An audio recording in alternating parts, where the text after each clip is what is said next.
Definition बताता हूं बेटे। All action forces are conservative. जितनी भी एक्शन की फोर्सेस हैं वो कंजर्वेटिव हैं। All reaction forces are non conservative. Reaction forces are non conservative. अब आप देखें, फ्रिक्शन रिएक्शन फोर्स होती है। फ्रिक्शन कभी भी नहीं लगती जब तक एक्शन ना हो। विस्कस फोर्स भी रिएक्शन है, एयर रेजिस्टेंस भी रिएक्शन है। आप एयर में मूव करेंगे तो रेजिस्टेंस लगेगी। टेंशन भी एक्शन का रिजल्ट है। नॉर्मल फोर्स वेट का रिएक्शन है। प्रोपल्शन भी रिएक्शन है। और इस तरह प्रोपल्शन फोर्सेस ऑफ मोटर ये भी रिएक्शन की फोर्सेस हैं। और रिएक्शन की फोर्सेस की वजह से वर्क डन स्टोर नहीं होता, इसलिए हम उनको नॉन कंजर्वेटिव कहते हैं। एक और बड़ा पॉइंट है वो याद रखने वाला, the concept of potential energy exist only for conservative forces. Potential energy किस चीज़ का नाम है? पोटेंशियल एनर्जी है वर्क डन के स्टोर होने का दूसरा नाम। तो अभी पिछले पेज पे मैंने आपको बताया कि वर्क डन स्टोर्ड कंजर्वेटिव में होता है। तो पोटेंशियल एनर्जी का कॉन्सेप्ट फिर कहाँ से आएगा? कंजर्वेटिव में। नॉन कंजर्वेटिव में वर्क डन स्टोर नहीं होता, इसलिए पोटेंशियल एनर्जी नहीं होती। ठीक हो गया। The concept of potential energy exist only for conservative forces. If only conservative forces are present then the total mechanical energy of the system remains constant. जनाब, ये दो का सम सिर्फ और सिर्फ कहाँ पर पॉसिबल है? कंजर्वेटिव सिस्टम में। नॉन कंजर्वेटिव सिस्टम में the sum of kinetic plus potential is equal to constant नहीं होता। ये कंजर्वेटिव में होता है। ग्रेविटी कंजर्वेटिव है, वहाँ पर ये दोनों का सम कांस्टेंट रहेगा। इलेक्ट्रिक फील्ड में भी ये दोनों का सम कांस्टेंट रहेगा। ठीक हो गया। अब इसी से रेलेवेंट जो मैंने आपको पढ़ा दिया है, कुछ क्वेश्चंस हैं। The gravity does no work when the body moves within 5 seconds. आपका आंसर होना चाहिए हॉरिजॉन्टली, क्योंकि जब बॉडी इस डायरेक्शन में मूव करती है डिस्प्लेसमेंट ये फोर्स ऑफ ग्रेविटी डाउनवर्ड। और आंसर है जनाब अल्फा।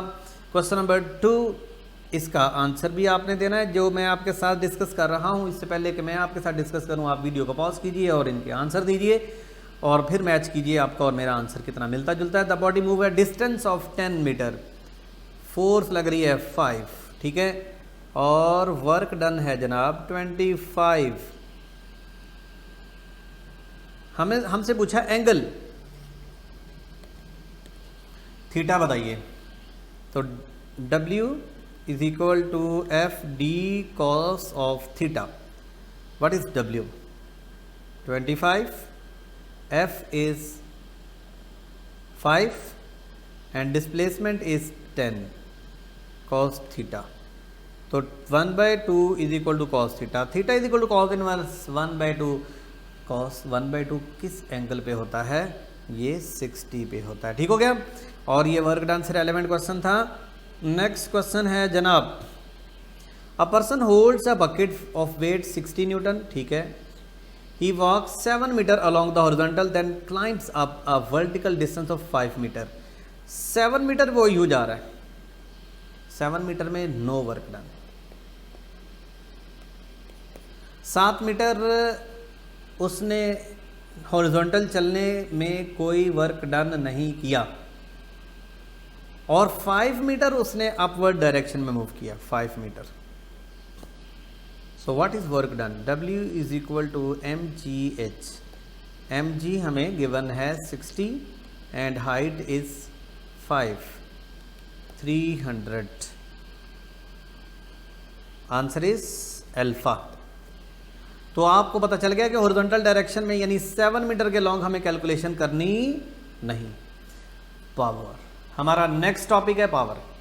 बेटे पावर जो है ये भी वर्क डन ही है, लेकिन वर्क डन को टाइम से डिवाइड करके।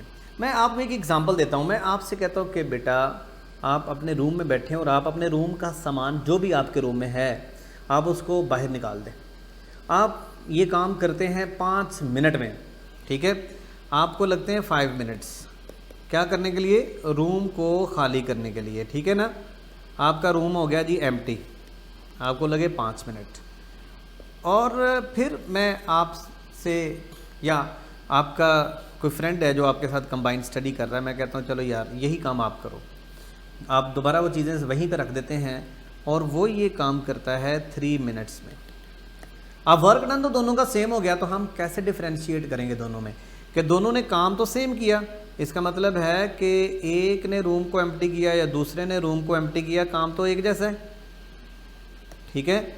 फिर क्या हुआ, आप दोनों के वर्क को डिफ्रेंशिएट करेंगे नहीं, आप कहेंगे वर्क डन तो सेम है, एक ने 2 मिनट में किया, एक ने 10 मिनट में किया। तो जब काम एक जैसा है तो फिर आ जाके हमारा फोकस किस पे होगा, टाइम पे। सो एंट्री टेस्ट भी रिक्वायर करता है आपसे कि टाइम मैनेजमेंट। आपने टाइम मैनेजमेंट जिसने बेहतरीन कर ली, वर्क डन एक जैसा होता है लेकिन पावर यहाँ से समझी जाती है। तो पावर किसकी ज़्यादा हुई, जिसके 3 मिनट लगे, क्योंकि power is inversely related to time.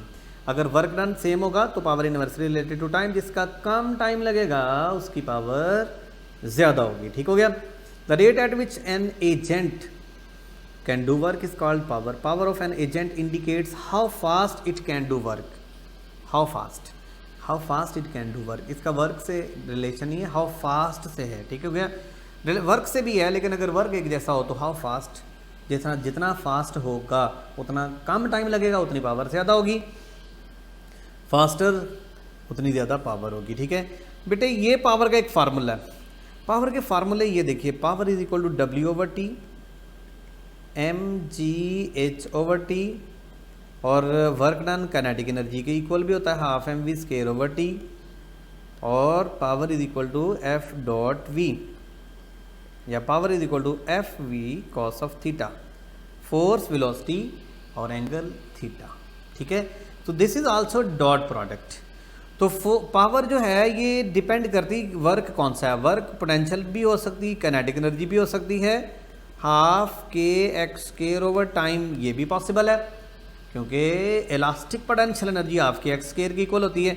Second year में जाके आपके पास पावर के बहुत सारे फार्मूले आ जाएंगे, वहाँ पर आएगा Q ΔV/T, ठीक है, VI।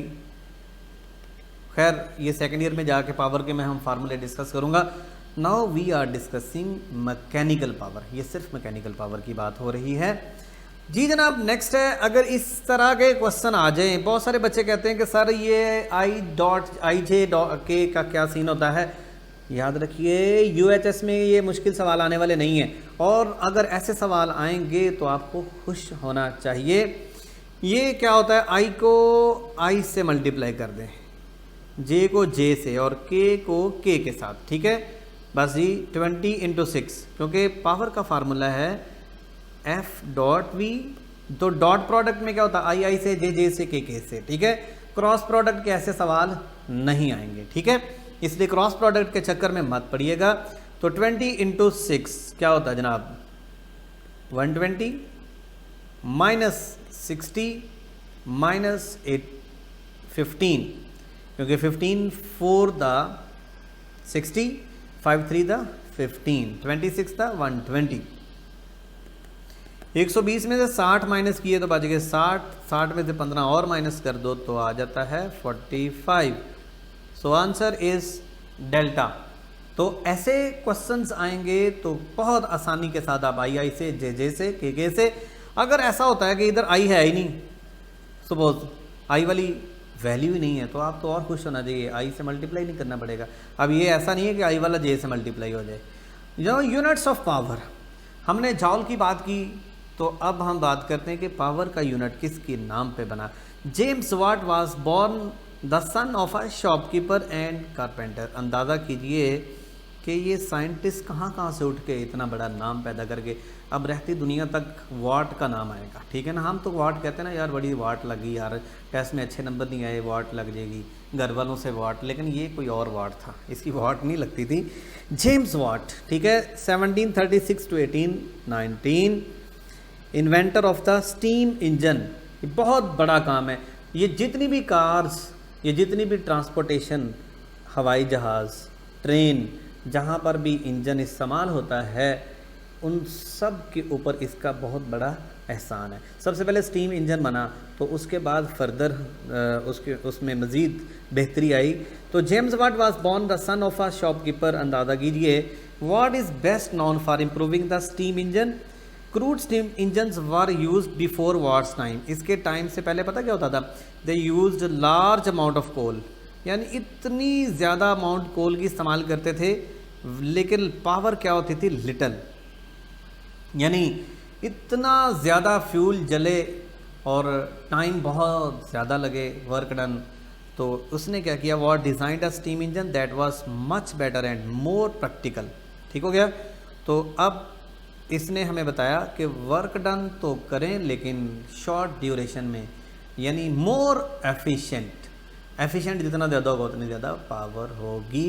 तो हम भी आपको यही सिखाते हैं कि टाइम मैनेजमेंट, वर्क डन उतना ही होना चाहिए, लेकिन टाइम अगर आप मैनेज कर देंगे तो इंशाल्लाह ताला कोई मुश्किल नहीं होगी, कोई भी आपके आगे रुकावट नहीं होगी। आपको कोई भी नहीं रोक सकता यूएचएस के टेस्ट को बेहतरीन नंबरों से पास करने में, मेडिकल कॉलेज में जाने से आपको कोई नहीं रोक सकता अगर आपकी क्या बेहतर है, पावर, एफिशिएंसी। ठीक है, performance. So power is measured in watts, 1 watt is equal 1 joule second. ये कुछ चीज़ें याद रखनी है आपने पावर से रेलेवेंट, वो क्या है, पावर का फार्मूला हो गया वर्क डन, वो मैंने आपके साथ डिस्कस कर लिया, 1 जॉल वर्क डन इन 1 सेकेंड। ठीक हो गया। और 1 what if 1 जॉल is work done is in 1 second. Practical unit of power is HP, horse power, ये या BHP, ब्रिटिश हॉर्स पावर।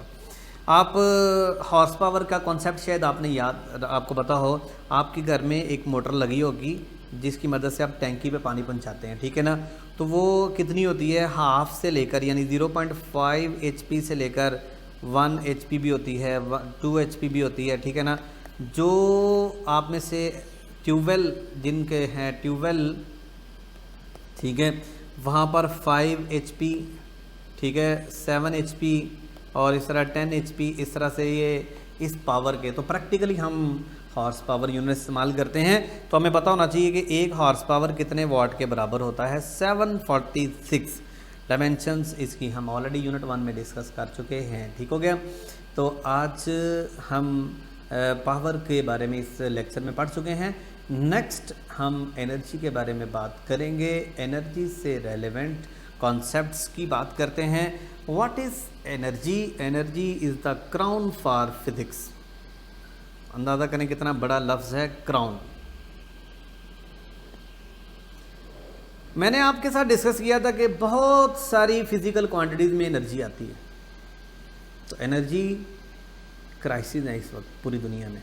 पूरी दुनिया क्यों एक दूसरे से लड़ रही है, या ये लस्ट क्यों है, that is due to energy crisis. Energy crisis की वजह से तो अमेरिका को अफ़गानिस्तान पे, इराक पे हमला करना पड़ा। एनर्जी क्राइसिस ही तो बहुत बड़ा मसला है। एनर्जी क्राइसिस की वजह से तो लोड शेडिंग होती है। एनर्जी क्राइसिस, तो एनर्जी कितनी ज़्यादा इंपॉर्टेंट है, इस लफ्ज़ से गौर कीजिए, क्राउन। ठीक हो गया।